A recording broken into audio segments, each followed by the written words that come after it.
In the early years of this century, the Journal of Foreign Policy did a globalization index, tried to rate the most globalized countries in the world.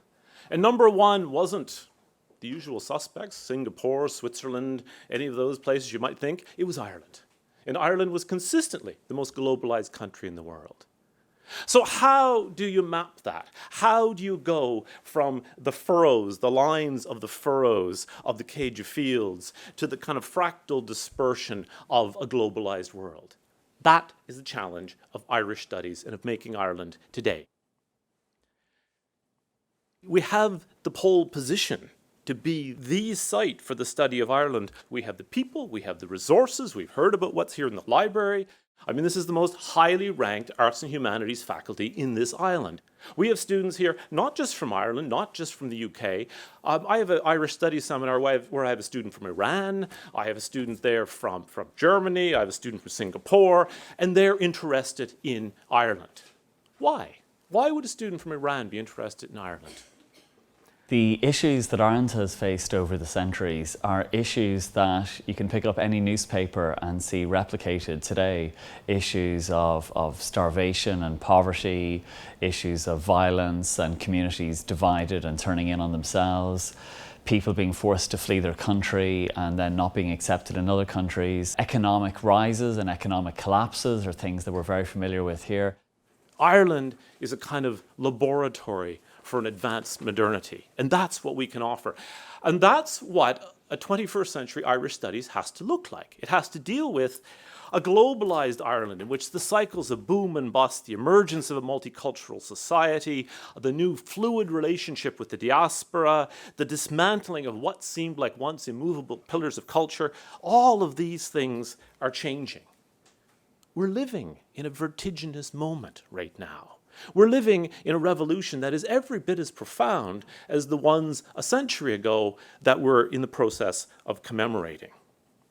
The Irish story, the forces that helped make Ireland, are, I think, forces that people in other countries would understand. And by helping to explore and understand where we are now and the forces that helped shape us, I think that has a comparable interest and benefit for others. Yesterday, the president, Michael D. Higgins, was in California, in Berkeley, where he launched an Irish Studies program. And it's great to see that. There are networks of Irish Studies programs all around the world. Most of them fall in the kind of category of area studies. But here in Trinity, we have a kind of critical mass. We're working with 14 disciplines, 53 members. Between us, we've published 51 books, 68 edited collections, 500 book chapters. There is, I think it's probably safe to say, nowhere around the world an Irish Studies program with this kind of critical mass. A distinctive aspect of Irish Studies in Trinity is that it goes beyond the arts and the humanities into the sciences. So along with those disciplines, we also have, for example, work in the scientific analysis of environmental change. Dan Bradley's work in genetics has contributed to our understanding of the origins of the Irish as a people, and to the vexed debate about the Celtic origins and the Celtic identity of the Irish. So I think Trinity has a unique base, a very strong base in what we might call traditional Irish studies disciplines, but also has this distinctive aspect in bringing in work from the sciences to expand the range of work that we do. There is a very popular visual cliche of the artist as a tortured genius starving in a garret. Now, they may be tortured, there's certainly a lot of genius around, and they may be starving, but they certainly don't work within a vacuum. And I can tell you that they work very much with a familiarity of the context in which they're working. Rightly, we have this extraordinary reputation for literature, but so much of the literary products are highly visual as well. Just read Sing, and you can see the pictures.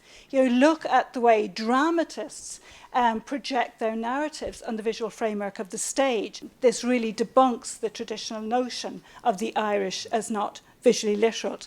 And of course, the exploration of these artists and cultural practitioners is what we do in the disciplines within Trinity, with art history, with Irish studies, with drama and literature. And we don't do it in a vacuum either. We don't starve in our garrets. We work collaboratively with other disciplines. You're part of a community of scholars.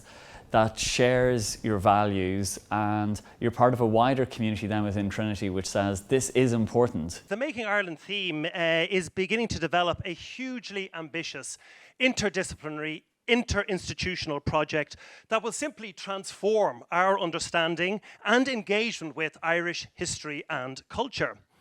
Now, the plume of smoke that we see rising from the Four Courts complex remains one of the most iconic images of the Civil War in 1922. And as a public records office burned to the ground, our past literally went up in smoke. But recent scholarship here at Trinity promises redemption.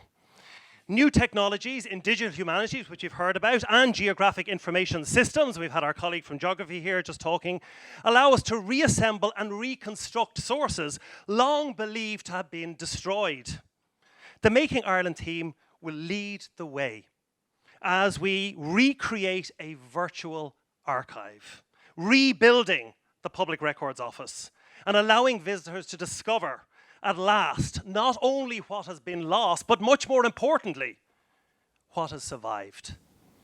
I can't wait to get started. Thank you.